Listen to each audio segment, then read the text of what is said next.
Armenia और Azerbaijan के बीच चल रहे युद्ध से एक चीज तो जरूर सीखने को मिली है कि आज के बाद युद्ध में कोई भी देश किसी दूसरे देश को बचाने अपनी सेना कभी नहीं भेजेगा, ना ही किसी दूसरे देश की तरफ से युद्ध लड़ेगा, फिर चाहे दोस्ती कितनी भी पक्की क्यों ना हो। हाँ, हथियारों की सप्लाई और कूटनीतिक समर्थन जरूर दे सकता है, लेकिन युद्ध उन दोनों ही देशों को खुद ही लड़ना पड़ेगा जिनके बीच में विवाद है। हमें तो खैर मनानी चाहिए कि 1971 के भारत पाकिस्तान युद्ध के समय सोवियत संघ भारत के समर्थन में आया, वरना आज परिणाम कुछ और भी हो सकता था, क्योंकि उस समय पाकिस्तान के समर्थन में अमेरिका और ब्रिटेन ने अपनी नेवी तो भेजी ही थी, लेकिन भारत पर उत्तर की तरफ से चाइना के भी हमले का खतरा था। ठीक वैसी ही मुश्किलों में घिरा था आर्मेनिया भी, लेकिन उसको बचाने रशिया और फ्रांस दोनों ही देश सामने नहीं आए, जिसकी उसको सबसे ज्यादा उम्मीद थी, जबकि उसके सामने वाले देश अजरबैजान के समर्थन में टर्की और इजराइल के हथियार तो थे ही। इसी के साथ पाकिस्तान और सीरिया से जिहादी लड़ाकू और पूरे का पूरा OIC यानी कि ऑर्गेनाइजेशन ऑफ इस्लाम कॉर्पोरेशन आ गया था। मीडिया में कई रिपोर्ट्स आ रही थी कि आर्मेनिया की मदद के लिए रशिया ने ईरान के रास्ते हथियार भेजे हैं, लेकिन वो सभी रिपोर्ट्स झूठी थी। आज युद्ध का 11वां दिन था और आज तक आर्मेनिया अकेले खड़ा है और बिना किसी मदद के अजरबैजान का सामना कर रहा है। लेकिन अब जो मीडिया रिपोर्ट सामने आ रही हैं, उनके मुताबिक अब आर्मेनिया ने भारी नुकसान उठाने के बाद घुटने टेक दिए हैं और आर्मेनिया के प्राइम मिनिस्टर ने बातचीत की पेशकश की है और कहा है कि वो अजरबैजान के साथ टेबल पर बैठकर बातचीत करने को तैयार हैं।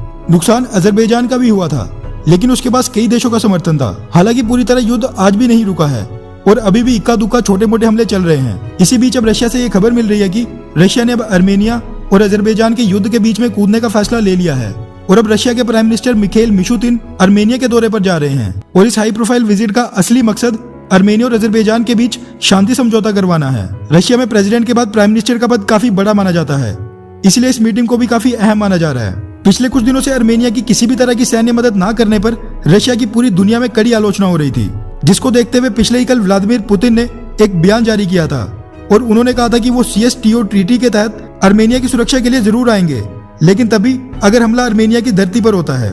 उनका आर्मेनिया को यह साफ संदेश था कि क्योंकि नागोर्नो कराबाख UN के मुताबिक अजरबैजान का हिस्सा है, इसलिए वो इस मुद्दे पर आर्मेनिया की मदद बिल्कुल नहीं करेंगे। अब सच कुछ लोगों को कड़वा लग सकता है, लेकिन मैं एक चीज बता दूं कि जम्मू कश्मीर भी UN के मुताबिक भारत, पाकिस्तान और चाइना के बीच एक विवादित क्षेत्र है। ऐसे में भारत को भी ये बिल्कुल आस नहीं लगानी चाहिए कि अमेरिका या रशिया दोनों में से कोई भी देश चाइना के साथ युद्ध में भारत की मदद के लिए अपनी सेना भेजेगा। आपको क्या लगता है कि अगर भारत चाइना युद्ध होता है तो क्या रशिया या अमेरिका दोनों में से कोई देश भारत की मदद के लिए आएगा? नीचे कमेंट करके अपनी राय जरूर बताएं। अच्छा सुनो, चैनल को सब्सक्राइब करो, उसके बाद घंटी बजा देना ताकि अगली वीडियो आपसे मिस ना हो पाए। Thank you.